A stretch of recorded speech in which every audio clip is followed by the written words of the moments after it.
All right, Dave Gilbert here. It's been a couple weeks since I had my last video with you guys. It's been very busy. We were just getting ready for our Heroic Catholicism event with Tim Staples from Catholic Answers and Tanya Granick-Allen from Toronto. It was such a blessed day. It was really great. The talks were amazing. It was set people on fire. You know, the theme was Heroic Catholicism, and man, both those speakers delivered. But what I want to share with you is that we had this amazing event, yet we only had just over 150 people show up. I mean, we took quite the hit financially on it, but it was a blessed day. But I was talking with both Tim and Tanya backstage afterwards, and we were just talking about the lack of people coming and just wondering, why is this? And both Tim Staples and Tanya were basically saying, look, I mean, how many people want to show up to a conference to tell you about living your faith heroically? I mean, how many people really actually want to do that? And it got me thinking. It's like, wow, I mean, I guess I never really thought of it that way. Have we really, as a church, become so comfortable that, you know, living our faith heroically, having to get out of our comfort zone to live our faith? How sad, how pathetic is that? I mean, even Tanya was saying, I mean, we Catholics, why, we're a significant portion of the population here in Canada. We're about like 30%, 40% of the population. Yet what are we doing about it? You know, the sex ed curriculum is being pushed down our throats in our education system, and Catholics, we're just lying down and taking it. Meanwhile, you have two schools in a predominantly Muslim neighborhood, and they're doing something about it. How sad, how pathetic have we become? How weak? I want to share with you a Bible quote. It's Romans 8, verse 5-8. For they that are according to the flesh mind the things that are of the flesh, but they that are according to the Spirit mind the things that are of the Spirit. For the wisdom of the flesh is death, but the wisdom of the Spirit is life and peace. Because the wisdom in the flesh is an enemy to God, for it is not subject to the law of God, neither can it be. And they who are in the flesh cannot please God. And this got me this got me thinking about what just took place.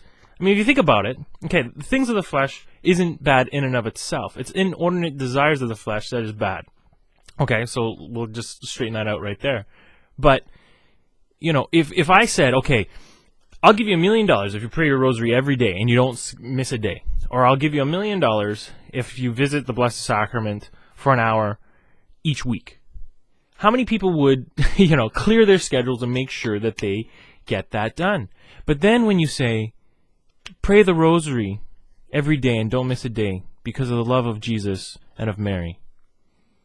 Or, you know, go to adoration for an hour every week for the love of Jesus. Now we got excuses. I'm busy, I have this, I have that, I'm too tired, whatever. That's what I mean. You can't please the flesh and God. So, this is what I mean in terms of, you know, why aren't we ready to live our faith heroically? Why have we become so soft, so weak, so comfortable in our faith that we don't even, you know, practice our faith anymore? Or we don't do it in a way that is effective.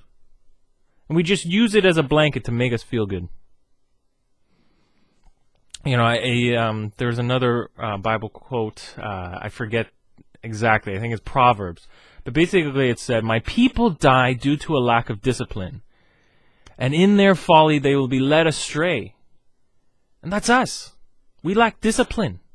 And because we lack discipline, our consciences are not well formed. We are weak. We do not enjoy suffering. We do not know our faith. Or we know our faith, but we're too afraid or lack the confidence to actually stand up and do something about it when it's challenged. We need to do it. We need to live our faith heroically. We got to stop being lazy. And if we say that our faith is important and that Christ is important, then what are we doing to please Him? And pleasing Him is not easy. I just saw a quote online, you know, it basically said there's a highway to hell and a stairway to heaven. And it just shows you the amount of people in both lines. Think about that. And in the Bible it said, you know, the path that leads to destruction is wide. The path that leads to heaven, or everlasting life, is narrow, and few find it. Few find it. So not only is it narrow, but few find it. I pray today that you will find that narrow path, and that you may have the discipline to live out your faith and to please God. Yes, our flesh has needs, but we need to please God first. That's it for today. Please pray for me. I'll be praying for you. And remember, prepare yourself spiritually, be bold, trust in the Lord, and take action. God bless you.